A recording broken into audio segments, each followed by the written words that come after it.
जैसे ही अचानक मूर्ति को उठाया, ये आप कोइंसिडेंट समझे कि केदारनाथ में उसी टाइम 16 जून को सांझ के समय बादल फटने की घटना भी हुई। तो लोगों ने इसको कोरिलेट किया और इस चीज़ को जी किस तरह की आवाज़ हुई बता सकते हैं? in association with Kutumb app. ये ग्रुपों से पाइए छुटकारा, आपके संगठन का अपना ऐप कुटुंब ऐप। नमस्कार, स्वागत है आपका दी ललन टॉप में। उत्तराखंड की चुनाव यात्रा के दौरान उसका एक महत्वपूर्ण पक्ष है यहाँ के मंदिर, यहाँ की आस्था। और श्रीनगर में हमको पता चला कि अलकनंदा के बीचों बीच बसा है एक मंदिर, धारी देवी मंदिर के नाम से इस जगह को जाना जाता है।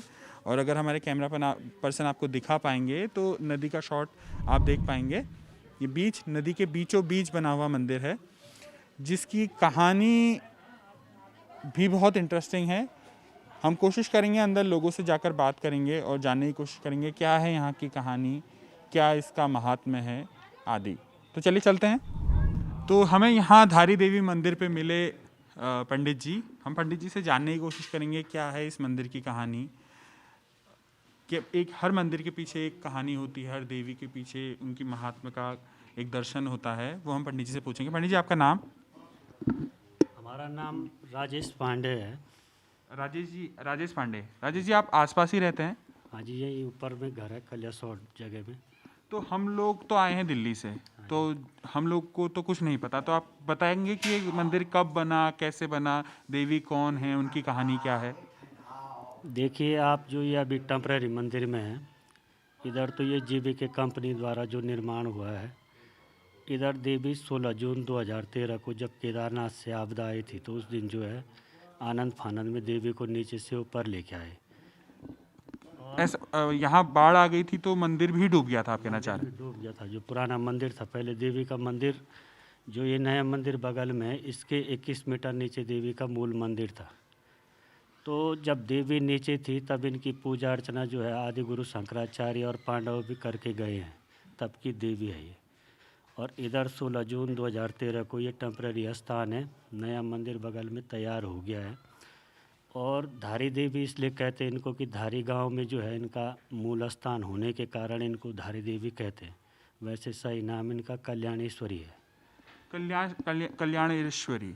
उनकी कहानी होगी कोई, आप अगर बता सकें कि ये देवी के क्या रूप हैं, उनका महात्म्य यहाँ ज़्यादा क्यों है, क्यों लोग यहाँ मानते हैं उनको? भाई महात्मा ये है इनको कि ये सिद्ध देवी है और इनको दुर्गा रूप में पूजा जाता है। जैसे इनके 3 रूप बदलते, सुबह कन्या रूप में होती है, दिन में युवती होती है, शाम को वृद्ध भाव होता है। और जैसे अपने ऊपर में छत नहीं चाहती देवी, खुले में रहना पसंद करती है। तो इसमें छत नहीं बना सकते हैं? नहीं बना सकते।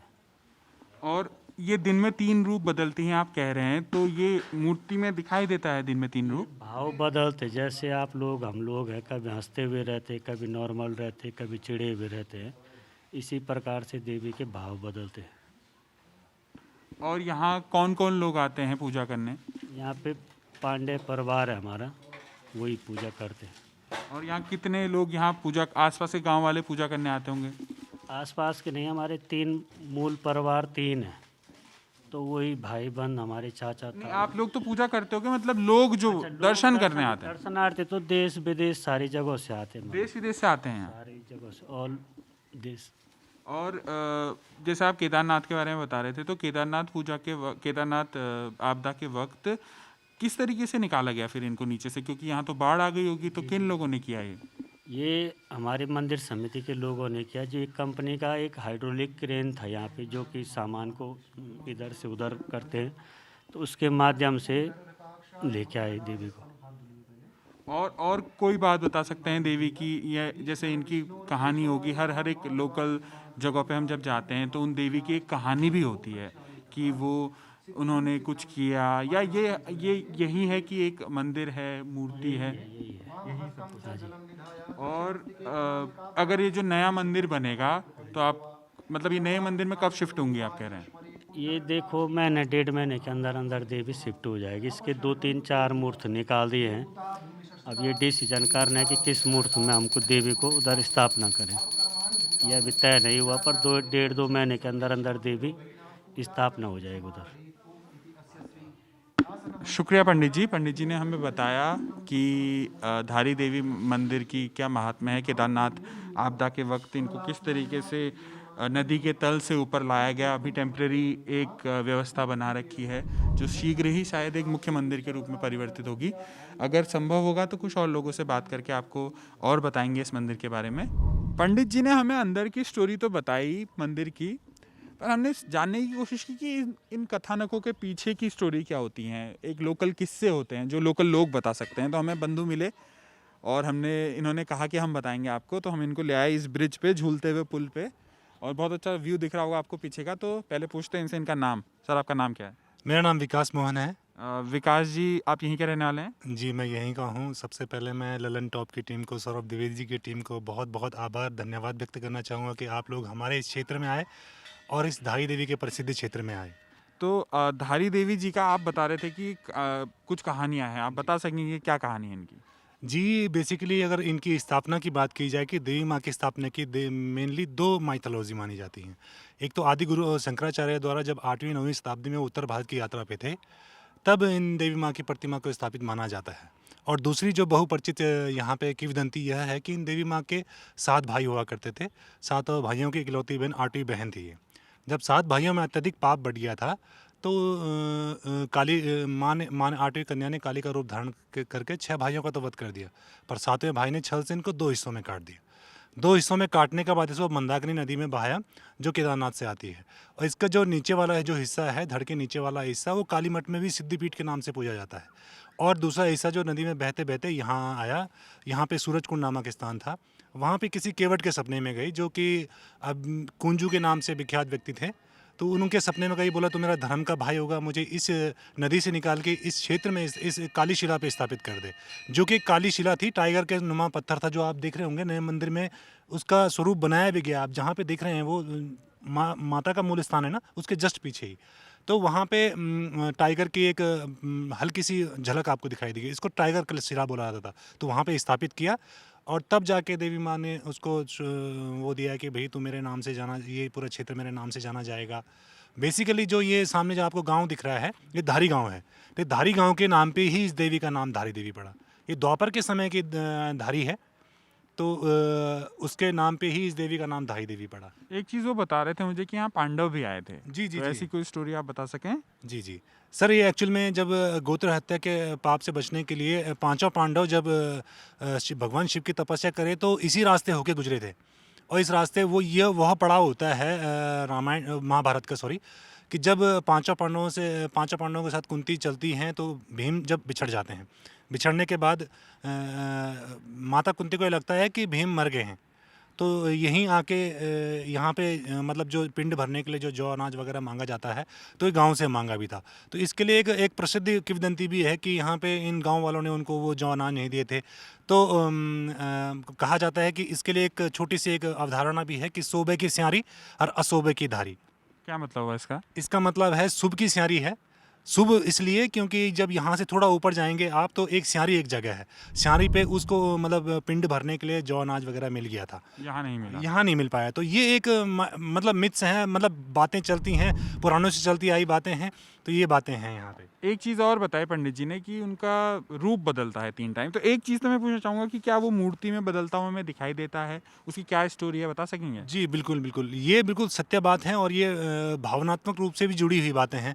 एक्चुअल में इन देवी माँ की जो प्रतिमा है, इनके स्वरूपों में अंतर आता है।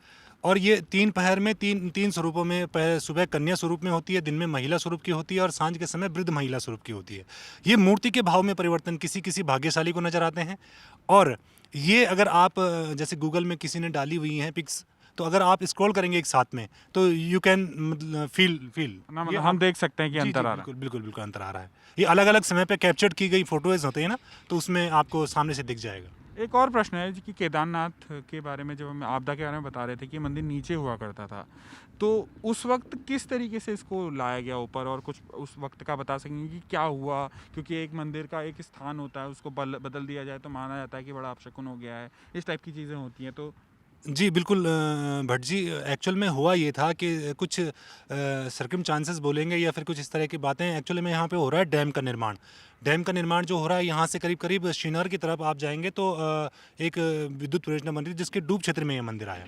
तो इन देवी माँ की प्रतिमा को उठना था, थोड़ा सा विधि विधान के साथ होता है क्योंकि कई 100 वर्षों पुराना ये मंदिर है और इनकी जो विधि विधान से इनको उठना था, काली माँ है तो पूरा क्षेत्र काली के क्षेत्र से ही प्रसिद्ध है, तो इनको विधि विधान से उठना था। पर अचानक किसी कारणवश कंपनी का ये समझेंगे कुछ इस तरह के कंपनी और पुजारियों के बीच कुछ नेगोशिएशन इस तरह का हो गया कि उठाना पड़ गया अब मूर्ति को।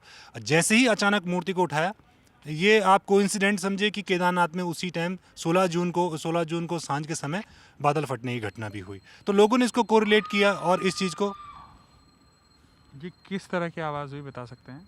ये देखो जब भी कोई भी दर्शनार्थी यहाँ पे हम पहाड़ में है, पहाड़ में तो बहुत सारी चीज़ें हाँ, आपको उसी हिसाब से बताइए, पहाड़ के हिसाब से ही तो बताइए। मैं ये बोल रहा हूँ कि इन पे अभी देवी अवतरित हुई हैं, इनके मन के जो भाव थे वो देवी माँ ने उन पे प्रकट हुई हैं। और आप जान सकते हैं हम लोग पहाड़ी हैं तो ये चीज़ों को मानते हैं और ये चीज़ें सत्य हैं कई हद तक। अच्छा अच्छा, तो अब ये पर्यटक स्थल होगा, यहाँ जी, कितने लोग मैं आते हैं? आपको वो बात पूरी करना था, माफ़ी हाँ चाहूँगा बताइए आपका। सर, बोलिए बोलिए। मैं एक्चुअल में जैसे ही उस देवी माँ की प्रतिमा को उठाया, 16 जून को प्रतिमा को उठाया सांझ के समय के, हम लोग प्रत्यक्षदर्शी हैं, हम लोग उस दिन यहीं पे थे। तो जैसे ही प्रतिमा को उठाया वैसे ही ये हाई अलर्ट हो गया था कि भाई केदारनाथ में बादल फट गया, आप लोगों को ये एरिया खाली वगैरह करना है। तो तब से ही इन देवी माँ का जो मूल स्थान है उसी स्थान के ठीक ऊपर है। अभी जहाँ आपने दर्शन किया वो टेम्परेरी स्थान है। और ये लगा लीजिए आप, ये थोड़ा सा दुर्भाग्य भी हम लोगों का कि ये 2013 के बाद अभी लगभग 9 साल हो गए हैं। अभी भी जो पुरानी जगह के ठीक ऊपर जहाँ माँ का स्थान था, जो उसको छूते हुए स्थान बनाया गया था, वहाँ पे भी शिफ्ट नहीं हो पाया। अभी कुछ टाइम बाद 11 फरवरी को शायद ये बात चल रही है कि मूर्ति को यहाँ पे स्थापित करेंगे। तो मैं पूरी ललन टॉप की टीम को और सर स्पेशली द्विवेदी सर जी को सादर आमंत्रित करूँगा, प्लीज़ आप यहाँ पे आइए और एक बार इस कवरेज को जीत लीजिएगा। ज़रूर, अगर हम संभव हुआ अगर हम इस क्षेत्र में रहे या हम वापसी के वक्त यहाँ आ पाए तो हम ज़रूर देखना चाहेंगे। तो सर ने भैया ने हमें बताया कि क्या है मंदिर की कहानी। तो ये जो छोटे छोटे मंदिर होते हैं, जो हिंदू धर्म में मानता है कि करोड़ों लाखों देवी देवता हैं, उनकी हर की एक छोटी कहानी होती है। उस कहानी से वो संबंध वो बनता है, वो भावनात्मक रिश्ता जुड़ता है लोगों का, इसलिए लोग आते हैं, पूजा करते हैं। तो इसी तरीके से पहाड़ की इधर उत्तराखंड में जो पहाड़ी रीजन है, वहाँ की संस्कृति, वहाँ की सभ्यता, वहाँ क्या चीज़ें चलती हैं, हम आपको दिखाते रहेंगे। आप देखते रहिए दिल ललन टॉप।